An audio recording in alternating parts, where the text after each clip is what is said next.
오늘 어버이 주일에 이 땅의 모든 어버이들에게 하나님의 사랑과 평강이 함께 하시기를 기원합니다. 5월은 가정의 달입니다. 그래서 언제나 5월은 따뜻하면서도 포근한 달이었죠. 그런데 올해의 5월 가정의 달은 대통령 보궐선거로 온통 어부에 대한 말들이 많이 사라졌습니다. 어버이날 저희 딸과 아들은 겨우 한다는 소리가 대통령 누구 뽑을 거요? 이게 온통 이게 가정의 달이 가정의 중심보다도 딴소리로 막 하는 거예요.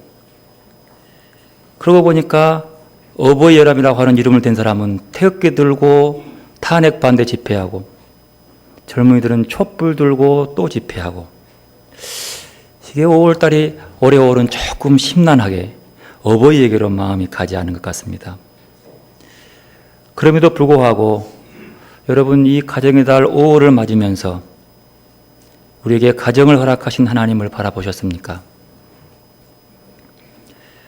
우리 가정과 함께 하시는 주님의 따스한 음성을 들어보셨습니까? 우리의 생각 속에 들어오는 주님의 세미한 음성으로 우리의 삶이 복된 길을 걸을 수 있기를 바랍니다. 또한 이 어버이 주일을 맞이하면 영원한 사랑으로 마음속에 남아있는 부모님을 그리고 그리고 그 따스함에 기대고 싶은 그런 주간이지요. 그럼에도 불구하고 어버이 주일을 맞으면 늘 마음 한쪽은 허전하고 또한 한쪽은 마음이 아려옵니다. 세상이 어려워져서 부모를 바르게 모시는 자식들이 그렇게 많지 않고 오히려 어버이들을 가볍게 여기는 세대들입니다. 가장 가까이 있는 이들을 사랑하지 않고는 하나님을 사랑할 수 없다라고 성경은 말합니다. 또한 부모를 공경하라고 말씀하고 있습니다. 그러면 부모를 공경한다는 말이 무엇일까요? 아니, 어떻게 해야 부모님을 잘 모시는 것일까요? 이미 은퇴하신 어느 목사님의 글을 제가 인용합니다. 부모를 공경한다는 것은 부모가 우리에게 베푼 것에 대해 감사하는 마음을 갖는 것입니다. 부모를 공경한다는 것은 부모가 스스로를 보살피지 못할 때 돌봐 드리는 것입니다.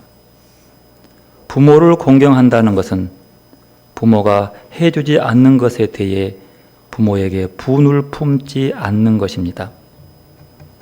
부모를 공경한다는 것은 부모에게 가족이라는 소속감을 느끼게 해드리는 것입니다. 어버이 공경이야말로 우리 정신을 근본으로 돌이키게 하는 통로입니다. 부모의 마음이 자식에게로, 자식의 마음이 부모에게로 돌이킬 때, 나의 마음이 너에게로, 너의 마음이 나에게로 돌이켜질 때 세상은 따뜻한 곳이 되는 것입니다. 그런데 그 첫 발걸음을 떼기가 그렇게 쉽지 않다는 것입니다. 그렇기 때문에 우리 그리스도인들은 그 일을 해야 합니다. 어버이 주일은 오늘 우리는 어버이와 자식이 서로를 향해 마음을 열고 주님의 평화를 누리는 사랑의 가정 공동체를 꿈꾸는 그런 날이기도 합니다. 2015년 2월 이슬람 무장단체 IS는 이집트 출신 콥트 기독교인 21명을 리비아 해변 근처에서 참수한 사진과 뉴스가 세상을 놀라게 했습니다. 이 콥트 교인들은 리비아에 가서 일하러 가는 해외 노동자였습니다. 콥트 기독교인이라는 기독교인 하나 때문에 종교적인 문제로 그들을 잡아다가 해변가에서 그들의 목을 베는 참수를 시킨 것이죠. 그 사진 여러분 기억할 겁니다. 그들이 그렇게 그들을 참수해 가면서 그들 얘기 속에서 이슬람 교토 IS의 죄수복을 입고 끌려 나오는 그 남자들, 젊은이들. 근데 이상하게도 그분들의 얼굴들은 평안했습니다. 두려운 기색이 없었어요. 복면을 쓰고 눈만 내밀고 있는 칼을 들고 온 IS 대원들은 왠가 그 눈빛이 굉장한 불안하고 번쩍거렸습니다. 그 광경을 지켜본 코트 교도들은 그 사진을 보고 이렇게 말합니다. 보아라. 저 죽음 앞에서 우리 동료들이, 우리의 형제가 죽어가는 그 눈빛을 보아라. 무엇을 바라보고 있느냐? 그들이 바라본 게 뭐냐? 어찌 저렇게 평안할 수 있느냐? 그런데 그들을 죽이려고 하는 저들의 눈빛 좀 봐라. 얼마나 불안해하느냐? 그들 중에 한 사람이 자기 아내에게 보낸 메시지가 이 글이었습니다. 내가 만약 잘못되거든 아이들에게 예수 그리스도의 제자 도에 관해서 가르쳐 주십시오. 이것이 마지막 문자예요. 그 21명 중에 한 명이 죽기 전에 아내에게 보낸 문자예요. 그리고 그도 그곳에서 죽었습니다. 여러분, 마지막 순간까지 우리가 할 수 있는 일은 무엇일까요? 앞으로 오고 올 세대에 가장 가치 있는 것들을 가르쳐야 되지 않겠습니까? 이러한 일은 먼저 자신에 대해 확고한 신념이 있어야 합니다. 내가 누구이며 무엇을 추구해야 하는지 스스로에게도 명확하지 않다면 과연 무엇을 후대에게 남길지 모르고 있는 상태라고 할 수 있습니다. 예수님은 스스로를 구원에 이르는 길이라고 말씀했습니다. 생명으로 가는 문이라고 말씀했습니다. 그리고 예수님은 제자들에게 그 진리를 행동으로 또는 가르침으로 가르쳐 주었습니다. 우리가 주님의 부활절기를 지내면서 계속해서 묵상해온 하나의 주제는 그리스도 안으로 들어감, 이렇게 요약할 수 있습니다. 오늘 요한복음 14장의 말씀 속에서 주님은 이렇게 말씀합니다. 내가 곧 길이요 진리요 생명이니 나로 말미암지 않고는 아버지께 올 자가 없느니라. 9절에 나를 본 자는 아버지를 보았거늘 어찌하여 아버지를 보이라 하느냐. 이 말씀이 있게 된 배경은 이렇습니다. 오늘 예수님께서 문득 제자들에게 당신이 떠날 것을 대해서 말씀합니다. 그러면서 이렇게 말씀하죠. 본문 2절 3절 함께 있습니다. 내 아버지 집에 거할 곳이 많도다. 그렇지 않으면 너희에게 일렀으리라. 내가 너희를 위하여 거처를 예비하러 가노니 가서 너희를 위하여 거처를 예비하면 내가 다시 와서 너희를 내게로 영접하여 나 있는 곳에 너희도 있게 하리라. 여러분께 예수님이 있는 이 시대에 제자의 모습으로 들어가셔서 예수님께서 이렇게 3년 동안 함께 쭉 지내다가 갑자기 내가 이제 가야 되겠다.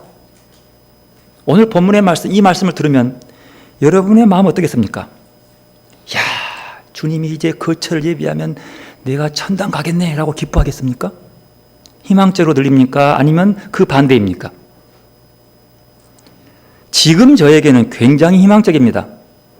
왜냐하면 얼마나 아름다워요. 이 땅의 삶이 진짜 팍팍하고 폭폭한데 천국에 주님이 가서 내 거처를 예비해서 데리러 온다는데, 그래서 제가 이 말을 잘 이용합니다. 데리러 온, 거처하는 그곳, 죽음을 앞에 두고 죽음의 두려움 앞에 벌벌 떨고 있는데 주님이 예비한 그 장소를 보면 얼마나 희망적이에요. 큰 위로가 되고 힘이 됩니다. 그러나 오늘 본문에서 이 얘기를 직접 들은 제자들의 반응은 그렇게 기뻐 보이기보다는 불안한 모습을 볼 수 있어요. 왜? 그 뒤에 나오는 반응들을 보면 그렇습니다. 무슨 말씀이요? 간다. 내가 가서 거처를 예비한다. 이 말 속에 그들은 두려움이 있는 거예요.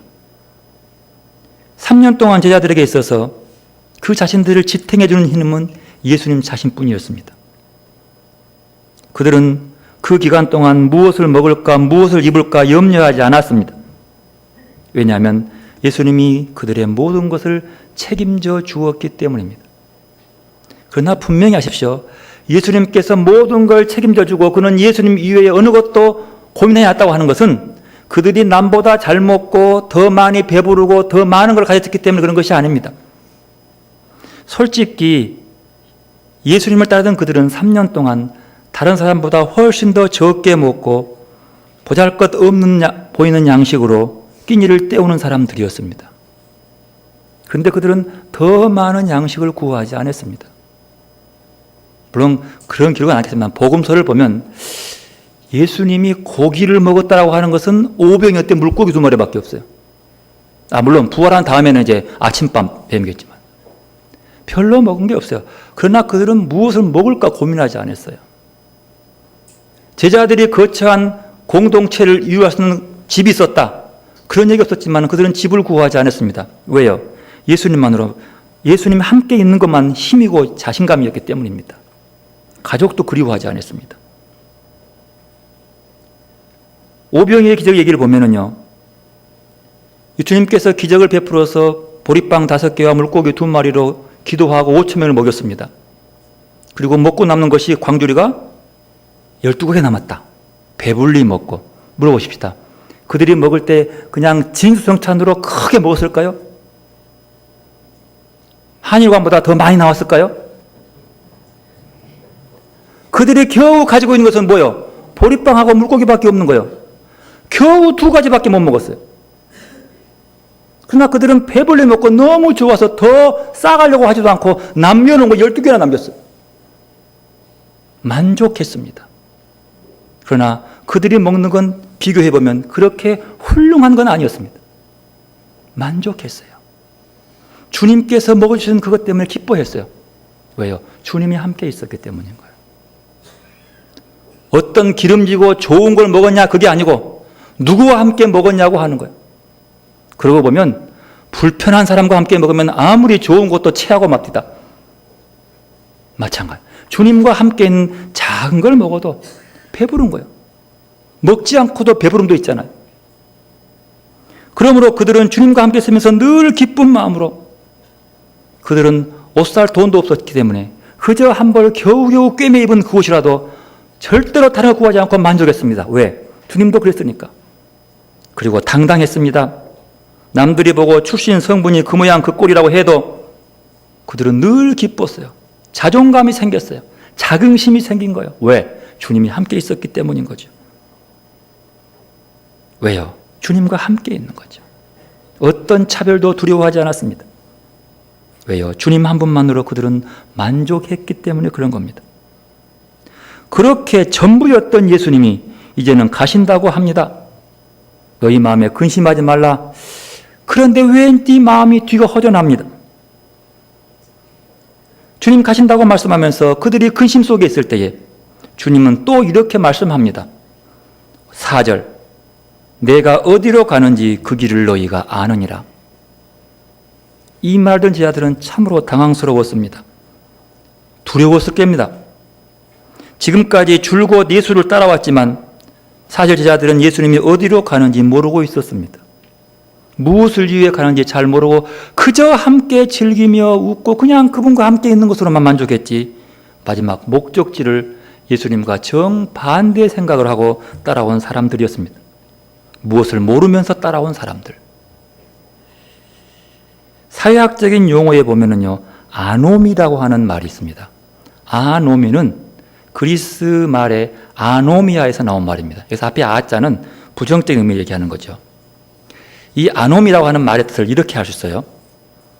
사람이 자기 삶의 목적이 무엇인지 모르는 사람, 그걸 아노미. 혹은 그 삶의 목적을 안다고 해도 그 목적에 도달할 수 있는 방법을 모를 때에 겪게 되는 심리적 좌절감, 이 상태를 아노미라고 그래요. 그러니까 심리적 좌절감인데 지금 내가 어디로 가는지, 무엇을 위해 가는지, 무슨 목적인지를 잘 모를 때 생기는 그 불안감. 여러분 그런 거 없었어요? 저는 있었어요. 이 아노미 현상 같은 게요. 심리적 불안감이, 이게 내가 이걸 가야 되는데 이게 어떻게 가는 게 옳은 길이지? 이게 답이 안 나와. 그때 오는 좌절감. 지금 제자들은 예수님 앞에서 일종의 이런 아노미 현상을 겪고 있다고 볼 수 있습니다. 주님은 내가 어디로 가는지 그 길을 너희가 이미 알고 있다고 말씀합니다. 그러나 제자들은 그 길을 모르고 있었습니다.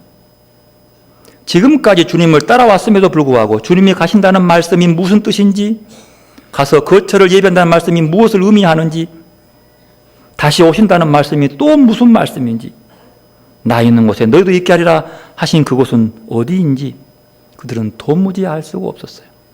아무리 상상해도 그저 그냥 그 생각뿐. 그럴 때에 예수님의 제자들 중에서 가장 이성적이라고 하는, 현실적이라고 하는 도마가 이렇게 말하고 나섭니다. 5절 함께 읽어봅시다. 도마가 이르되 주여, 주께서 어디로 가시는지 우리가 알지 못하거늘 그 길을 어찌 알겠사옵나이까? 주님이 가는 목적지도 모르고 있는데 지금 가야 한다고 하는 이 말이 뭔지를 어찌 알겠냐? 그 말입니다. 어쩌면 도마의 이 질문은 굉장히 인간적이고 또 정직한 질문입니다. 목적지를 모르는데 어떻게 그 길을 아냐는 거예요. 이 질문에 대해서 예수님은 이렇게 대답을 합니다. 6절 7절 함께 읽읍시다. 예수께서 이르시되 내가 곧 길이요 진리요 생명이니 나로 말미암지 않고는 아버지께로 올 자가 없느니라. 너희가 나를 알았더라면 내가 아버지도 알았으리로다. 이제부터 너희가 그를 알았고 또 보았느니라. 우리는 이 말씀을 잘 이해합니다. 지금 예수님은 도마의 물음에 대한 대답이 당신 안에 있다고 말씀합니다. 내가 길이라고 말씀합니다. 이 말 속에는 단순히 내가 그 길을 보여주는 자가 아니라 내 자신 존재 자체가 그 길이라고 말씀하고 있습니다. 내가 곧 신앙의 대상이고 내가 신앙의 목적이라고 하는 뜻입니다. 여러분, 우리의 신앙의 대상이 누구입니까? 분명히 알고 있죠. 그러면 우리가 추구하는 신앙의 목적이 무엇입니까? 여러분, 무엇을 목적으로, 무엇을 대상으로 예수를 믿고 있습니까? 한번 스스로 묵상해 보시기 바랍니다. 무엇입니까? 초대교회 제자들은 그 길, 즉 예수 그리스도를 걸어간 자들로 알려져 있습니다. 다시 말합니다. 예수 그리스도가 가르쳐준 길이 아니라 예수 그리스도를 따라간 거예요. 예수 자체가 목적인 거죠. 도마도 예수님을 걸어 순교의 길을 갔습니다. 이 말 속에는 우리도 그 길을 걸어가야 한다는 말씀입니다. 주님은 또 내가 곧 진리라고 말씀합니다. 이 말씀도 같은 차원이에요. 주님은 진리를 가르치는 자가 아니라 주님의 존재가 바로 진리라고 하는 거예요. 존재적 진리. 그리고 주님은 내가 생명이라 얘기합니다. 마찬가지예요.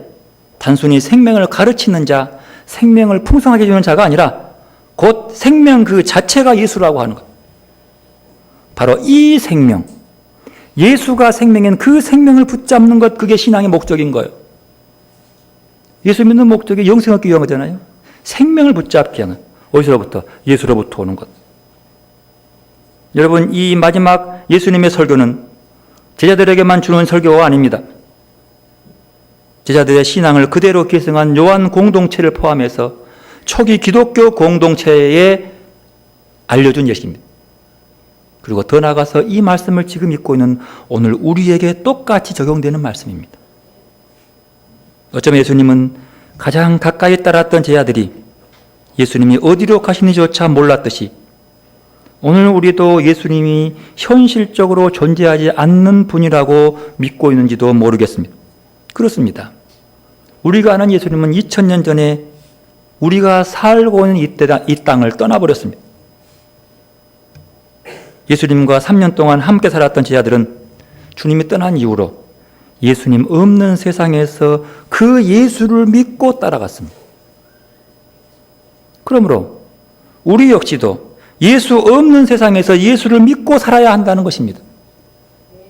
지금까지 2000년 동안 이 땅에는 예수가 없었지만 육신의 몸을 입고, 그러나 우리는 그 예수를 바라보고 예수와 함께 살아왔다고 말하고 있습니다.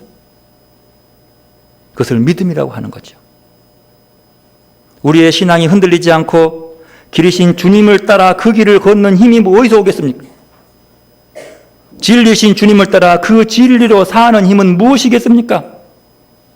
그리고 생명이신 주님 안에서 생명을 얻는 힘이 무엇이겠습니까? 사는 힘, 예수로 사는 힘이 무엇이냐고 하는 거예요. 빌립도 이 점에서 가장 마음에 걸린 부분이 이것이에요. 예수님은 떠나갔는데 어떻게 예수와 함께 사냐고 하는 거예요. 이에 대한 걱정이 있는 거죠. 여러분 요한복음 6장에 보면은요, 오병의 기적에 대해서 먼저 예수님 제자에게 말합니다. 너희들이 먹여라. 빌립이 그냥 금방 계산합니다. 200데나리온이 필요한데 이게 뭐 살 것도 없고 하면서 딱 답이 나오는 거죠. 현실적인 사람입니다. 그런데 빌립은 이보다 더 애매하고 현실적으로 이해할 수 없는 게 있는데, 그게 말하면 왜 예수님은 말씀으로만 믿게 하냐는 거예요. 자기 말을 믿으라고 하는 거예요. 그냥 하나님만 보여주면 믿지 말라고 해도 믿을 텐데 굳이 말로만 해서 믿으라고 하는 거예요. 그래 빌립이 가장 답답한 게 그 부분이었어요. 그래서 8절 이렇게 말합니다. 읽어볼까요? 8절. 빌립이 이르되 주여 아버지를 우리에게 보여주옵소서. 그리하면 족하겠나이다. 뭐 이렇게 하늘나라 얘기하고 뭐 그러지 마시고 그냥 하나님 보여주십시오. 그러면 그냥 다 믿겠는데 왜 그러십니까? 그 말입니다. 눈으로 보기를 원합니다. 여러분, 이것은 빌립의 문제만 아닙니다. 지금 우리도 말씀으로만이 아니라 무언가를 보기를 원합니다. 큰 것을 보아야지만 마음이 동합니다. 예수를 믿어도 예수 믿고 크게 성공하고 잘 된 사람을 봐야 마음이 놓여요. 병든 자는 예수 믿고 병 고치고 나면 그냥 믿고 싶어. 보여주기를. 그래서 무언가 보여주려고 예를 써요. 예수님도 없는데.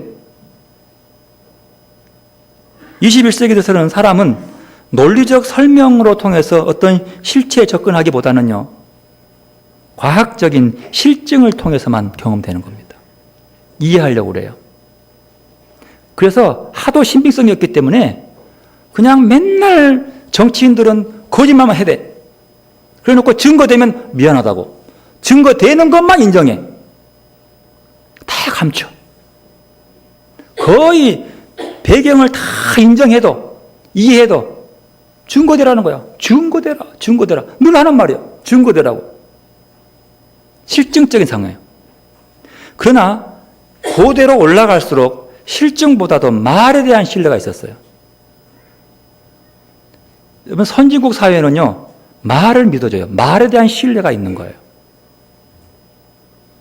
예수님 시대도 마찬가지예요. 예수님이 하신 말씀, 예수님이 누굽니까? 그분의 말씀을 통해서 실증을 얘기해라. 이건 문제가 있는 거죠. 신앙도 마찬가지죠. 신앙도 끊임없이 듣고 깨달아 온 거예요. 듣고 깨닫고 삶을 변화시켰습니다. 스티븐 호킹스는 이렇게 말했다고 합니다. 천국이나 사후세계가 우리를 기다리고 있다는 믿음은 죽음을 두려워하는 사람들을 위한 동화일 뿐이다. 마지막 순간 뇌가 깜빡거림을 멈추면 그 후엔 아무것도 없다. 이건 천재 과학자, 물리학자가 이런 얘기를 할 수 있는 거예요.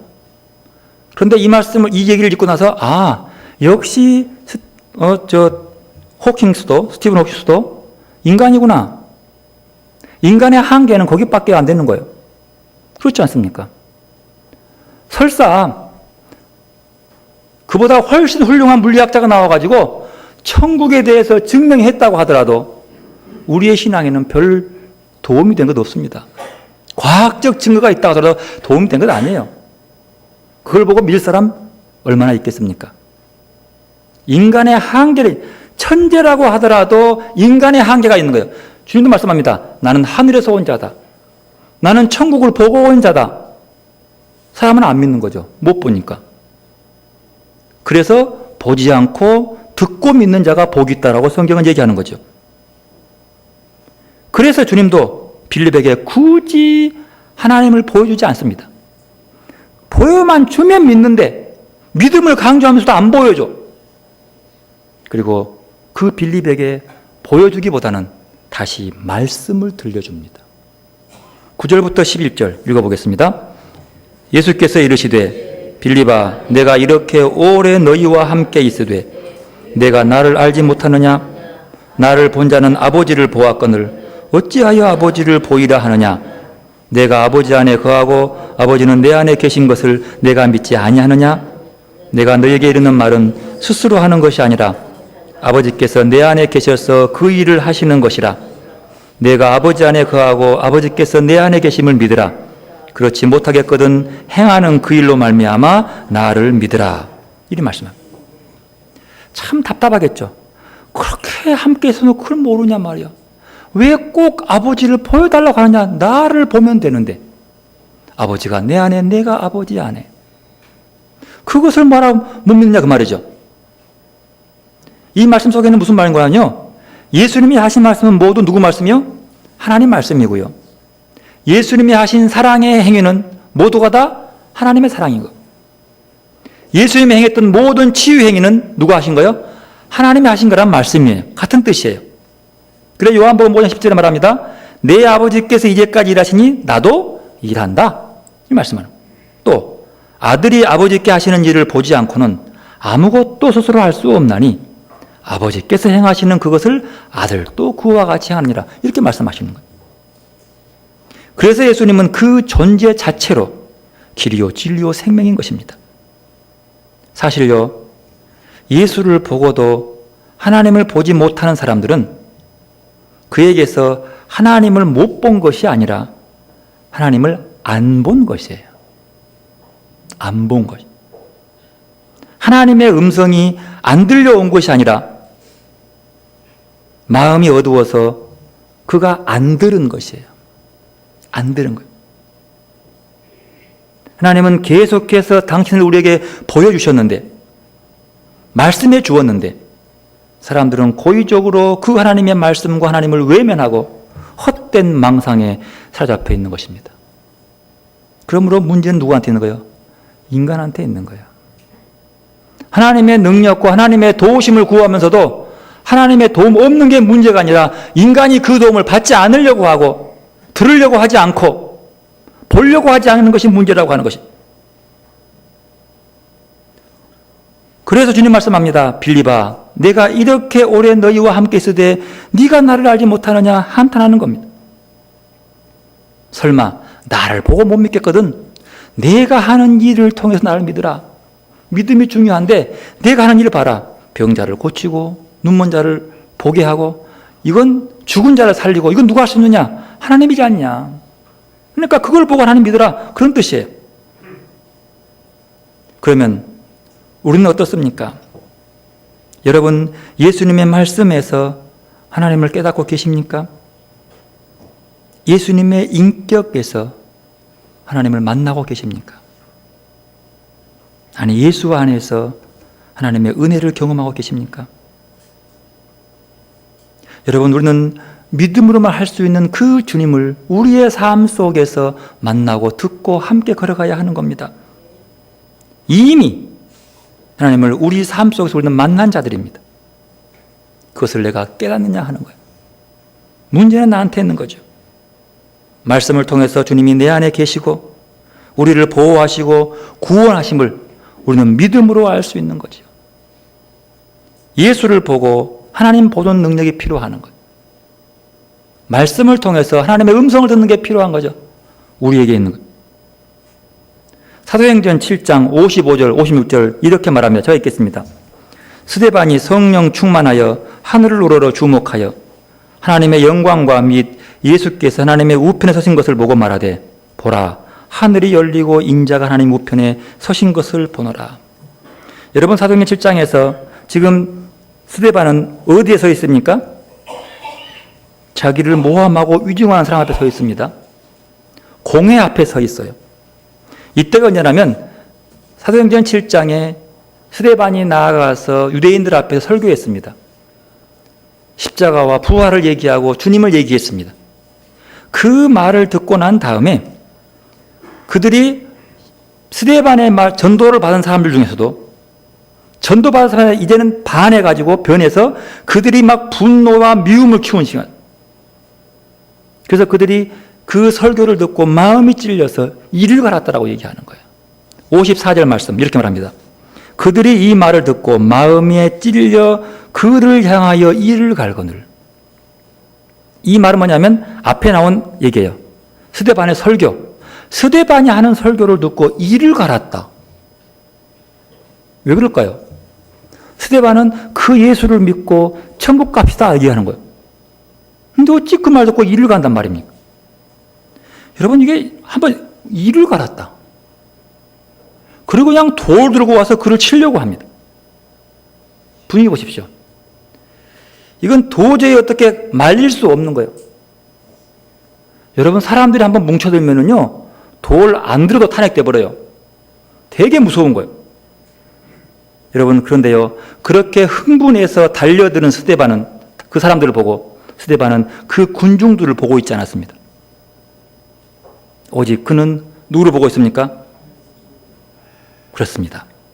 자기를 향해 사형 판결을 내려지고 사람들이 자기를 향해 이를 갈고 있는 위협적인 그 상황 속에서 그는 하나님의 영광과 예수 그리스도를 바라보고 있었습니다. 56절 함께 읽어볼까요? 한번. 말하되 보라 하늘이 열리고 인자가 하나님의 우편에 서신 것을 보노라. 여기서 인자는 예수님이에요.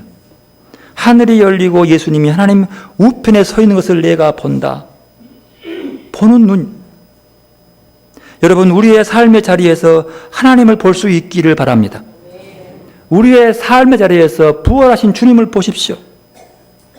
또한 우리 삶의 자리에 문제가 있거들랑 그 문제를 집착하지 말고 하늘을 우러러 보시기를 바랍니다. 이 고약한 문제에서 예수를 볼 수 있는 눈, 자기를 죽이려고 달려드는 그들 속에서 스데반은요, 그들이 던진 돌을 맞고 피를 흘리면서도 어디를 봤어요? 하늘을 보고 있는 거예요. 그리고 밝은 얼굴로 말합니다. 저들이 자기가 지은 죄를 모릅니다. 용서해 달라고 기도하고 있어요. 그 마음이 왜 그랬을까요? 바로 하늘을 바라봤기 때문입니다. 스데반은요, 최악의 순간에서도 예수 그리스도를 바라보고 있었습니다. 여러분, 무엇을 바라보느냐가 무엇을 행하느냐를 결정합니다. 뭘 바라보느냐, 뭘 추구하느냐가 그 사람의 행동이 좌우되는 거예요. 그가 미움을 바라보면 그를 한 대 치게 돼 있어요. 붙게 돼 있는 거예요. 바라보는 눈. 베드로전서 2장 2절 이하의 말씀은 이렇게 말합니다. 공동번역으로 있습니다. 갓난아이처럼 순수하고 신령한 자들을 구하십시오. 그러면 그것으로 자라나서 구원을 얻게 될 것입니다. 여러분은 이미 주님의 인자하심을 맛보지 않았습니까? 주님께로 가까이 오십시오. 그분은 살아있는 돌입니다. 사람들에게는 버림을 받았지만 하나님께 선택을 받는 귀한 돌입니다. 여러분도 신령한 집을 짓는 데 쓰일 산 돌이 되십시오. 그리고 거룩한 제사장이 되어 하나님께서 기쁘게 받으실 만한 신령한 제사를 예수 그리스도를 통하여 드리십시오 라고 말씀합니다. 죽음이 엄습해오는 그 순간까지 여러분이 혼신의 힘을 다해 남기고 싶은 것이 무엇입니까? 뭘 남겼습니까? 꼭 복수하고 싶습니까? 자기 원한을 풀고 싶습니까? 베드로는 말합니다. 갓난아이처럼 순수하고 신령한 젖을 구하며 주님께로 가까이 나아가는 것이라고 말씀합니다. 길이신 주님을 따라가는 길을 걷고 진리신 주님을 따라 진리로 살고 생명이신 주님 안에서 생명을 얻는 것, 여러분 그 길로 들어설 수 있기를 바랍니다. 그렇지 않으면 아버지께 올 자가 아무도 없다고 6절에 주님은 단호하게 선포하십니다. 왜냐하면 예수를 본 사람은 하나님을 본 사람이기 때문입니다. 신앙생활의 중심은 지양과 지향 사이에 있다고 언젠가 제가 말씀드린 적이 있습니다. 지양과 지향. 자기를 부정하는 것이 지양이라면 주님을 향해 나아가는 것이 지향입니다. 이 지향과 지향의 리듬을 타고 살아갈 때 우리의 삶은 맑아지게 되는 것입니다. 그러므로 집착과 욕심에 매인 자아를 지향하고 예수 그리스도 안에서 자유로운 영혼을 지향해 나가는 여러분들이 되시기를 바랍니다. 그리고 그 속에서 내게는 참 자유가 있는 거예요. 이 말을 맞고 말하면 나는 죽고 예수로 사는 삶의 모습인 겁니다. 오늘이 거룩한 주일에 오늘 말씀을 따라서 주의 말씀을 통해서 하나님을 보고 예수를 보고 말씀을 듣고 그 말씀으로 하나님을 찾아볼 수 있는 여러분들이 되시기를 바랍니다. 이제 기도로 나아가십시다. 기도는 하나님을 보는 것입니다. 마음이 청결하냐는 하나님을 볼 것입니다. 길이요 진리요 생명이신 주님을 따르고 있는지를 돌아보시고 예수 안에서 하나님의 자녀로 살고 있는지를 돌아보는 시간 되시기를 바랍니다. 기도로 나가십시다.